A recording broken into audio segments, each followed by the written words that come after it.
시간이 되었습니다. 다 같이 사도신경으로 신앙 고백하며 2022년 8월 2일 화요일 새벽 기도에 함께 시작하겠습니다. 나는 전능하신 아버지 하나님 천지의 창조주를 믿습니다. 나는 그의 유일하신 아들 우리 주 예수 그리스도를 믿습니다. 그는 성령으로 잉태되어 동정녀 마리아에게서 나시고 본디오 빌라도에게 고난을 받아 십자가에 못 박혀 죽으시고 장사된 지 사흘 만에 죽은 자 가운데서 다시 살아나셨으며 하늘에 오르시어 전능하신 아버지 하나님 우편에 앉아 계시다가 거기로부터 살아있는 자와 죽은 자를 심판하러 오십니다. 성령을 믿으며 거룩한 공교회와 성도의 교제와 죄를 용서받는 것과 몸의 부활과 영생을 믿습니다. 아멘. 오늘 우리 함께 읽을 기록된 하나님 말씀 구약 레위기 제22장 1에서 9절까지의 말씀입니다. 구약 180쪽경에 있는 구약 레위기 제22장 1에서 오늘은 9절까지의 말씀 함께 읽고 묵상하겠습니다.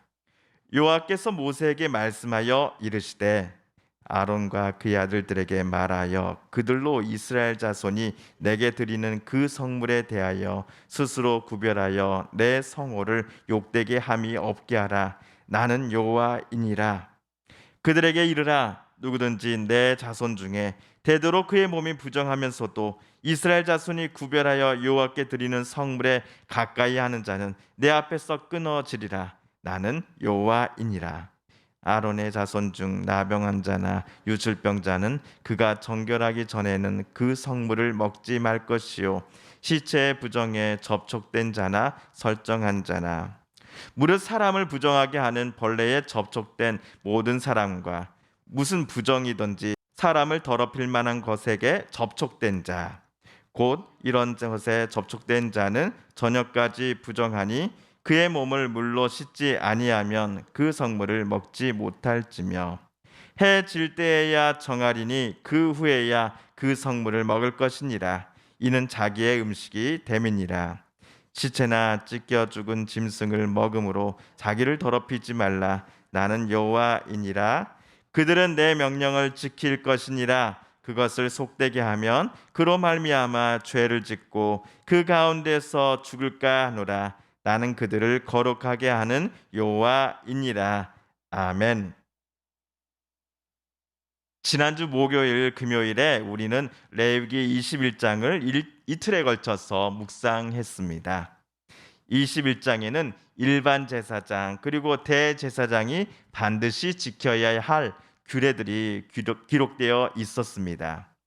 또한 제사장의 결격 사유에 대해서도 하나님께서 모세에게 일러주신 규례들을 우리가 또 보았습니다. 그 결격 사유를 보시다 보면은 하나님마저도 장애를 가진 이들을 차별하시는 것처럼 보여집니다.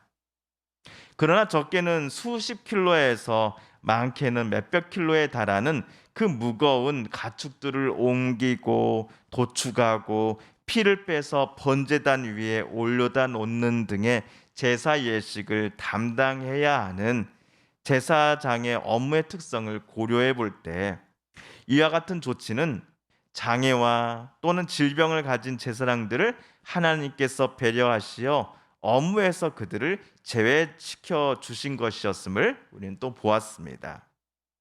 또한 하나님은 이들이 모든 제의가 끝나고 하나님께서 먹어도 된다라고 지정해 주신 제물들을 다른 제사장들과 함께 먹을 수 있도록 지시하셨습니다. 모세 당시 제사장은 누군가 내가 하겠소라고 희망한다고 하여서 모두 될 수 있는 게 아니었습니다. 하나님께서 지정하신 레위 지파의 아론의 후손들만이 자기가 원하지 않아도 평생을 제사장으로 살아야만 했습니다. 제사장으로 살면 어떠한 경제 활동도 할 수 없고 다른 지파들처럼 땅을 분배받을 수도 없었습니다. 이런 제사장이 신체의 장애나 질병 등으로 인해 업무에서 배제되기라도 한다면 그는 자신은 물론이요 그의 가족들의 생계를 전혀 책임질 수 없는 상황으로 내몰리게 됩니다. 이러한 상황들을 아시고 제사장의 결격 사유에 따른 후속 조치를 하나님은 미리 준비해 주셨던 것이었지요. 그런데 제사장이라고 하여서 모든 이들이 하나님께 드려지고 따로 구별된 성물들을 먹을 수 있는 것이 아니었습니다. 결론부터 말씀드리면 신체적 장애를 가진 제사장은 성물을 먹을 수 있었으나 부정한 상태에 있는 제사장은 절대로 성물을 먹을 수 없다라고 하나님께서 오늘 명령하셨기 때문이었습니다. 이 명령과 관련한 자세한 내용이 오늘 우리가 읽은 레위기 22장 1에서 9절까지 단락에 나와 있습니다. 먼저 우리 2절, 3절을 세번역 성경으로 다시 한번 읽어보겠습니다. 시작. 너는 아론과 그의 아들들에게 일러 이스라엘 자손이 나에게 바친 거룩한 제사 음식을 함부로 다루지 못하게 하여라. 제사 음식을 함부로 다루는 것은 곧 나의 거룩한 이름을 욕되게 하는 것이다. 나는 주다. 너는 그들에게 다음과 같이 일러라. 너희는 자손 대대로 어느 누구든 몸이 부정할 때에는 이스라엘 자손이 나 주에게 바친 거룩한 제사 음식에 가까이 해서는 안 된다. 이것을 어기는 사람은 다시는 내 앞에 서지 못할 것이다. 나는 주다. 자, 2절에 따르면 제사장들은 함부로 성물을 다뤄서는 안 됩니다. 제사 음식 중 따로 구별된 것들을 하나님께서 오늘 언급하신 규정에 따라 다루지 않는 제사장은 하나님을 욕되게 하는 사람이다라고 하나님께서 엄히 경고하셨기 때문이었습니다. 그런데 하나님의 성물을 가볍게 다룬다는 것의 의미가 무엇일까요? 제사장이 현재 자기가 부정한 상태에 있음을 잘 알고 있음에도 불구하고 마치 아무런 일이 없다는 듯이 평소처럼 성물에 가까이 하여 그것을 먹으려고 하는 행동을 가리킵니다.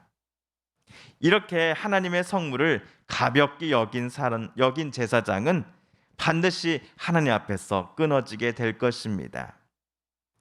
자, 그렇다면 제사장은 어떤 경우에 부정하다라고 하는 종교적인 선언을 받았는지 그 내용에 관해 하나님께서 모세에게 말씀해 주신 장면들을 우리 천천히 살펴보도록 하겠습니다.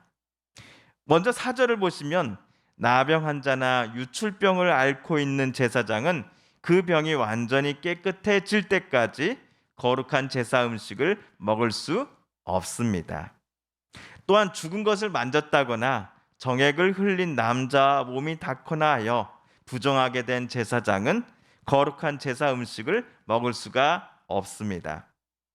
4절을 제가 세번역으로 다시 보니 나병은 악성 피부병으로 유출병은 성기에서 고름이 흘러나오는 병으로 각각 설명이 되어 있었습니다. 물론 이러한 병이 모두 나은 제사장이라고 한다면 또 부정이 끝났고 또 정결함을 회복하는 예식을 치렀다 한다면 다시금 이 제사장에게 주어진 성물을 그는 먹을 수 있게 됩니다. 자, 5절에서는 사람을 부정하게 만드는 부정한 벌레에 접촉된 제사장 아니면 무슨 부정이든지 사람을 더럽힐 만한 것에 접촉된 제사장들은 그날 저녁까지 부정합니다. 시체나 또 찢겨 죽은 짐승을 먹은 제사장도 8절에 따르면 부정하다라고 되어 있습니다.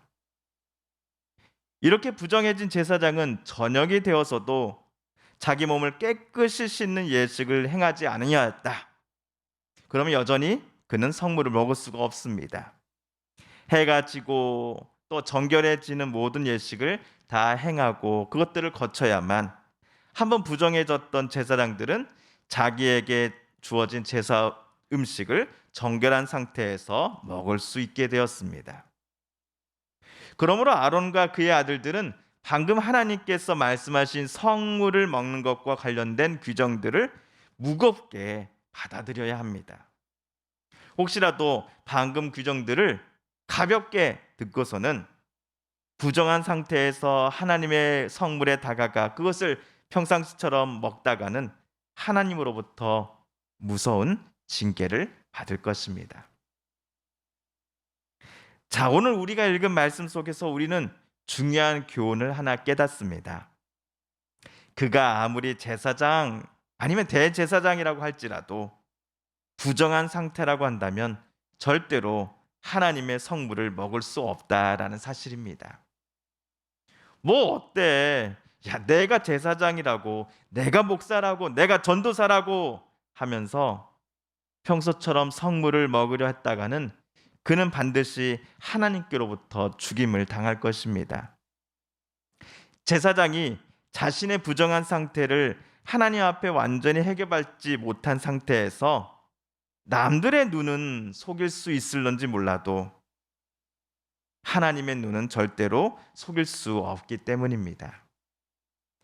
그래서 요엘 선지자는 이렇게 외쳤습니다. 우리 요엘서 2장 13절을 한번 같이 읽어보겠습니다. 시작. 너희는 옷을 찢지 말고 마음을 찢고 너희 하나님 여호와께로 돌아올지어다.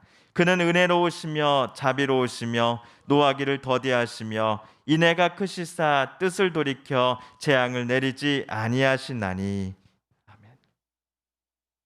옷을 찢는 행위는 누구나 볼 수 있는 행위입니다. 그러나 하나님이 요엘 선지자를 통하여서 이스라엘에게, 당신의 백성들에게 원하시는 모습은 사람들이 쉽게 눈치챌 수 없는 것, 즉 우리 자신의 속마음을 하나님 앞에 찢는 것입니다. 자신의 약함과 또 죄들을 하나님 앞에 솔직히 고백하며 탄식하고 부르짖으며 용서하시고 다시금 주의 뜻대로 살라고 용기 주시며 바른 길로 인도해 주시는 하나님 아버지의 음성을 우리는 들어야 합니다.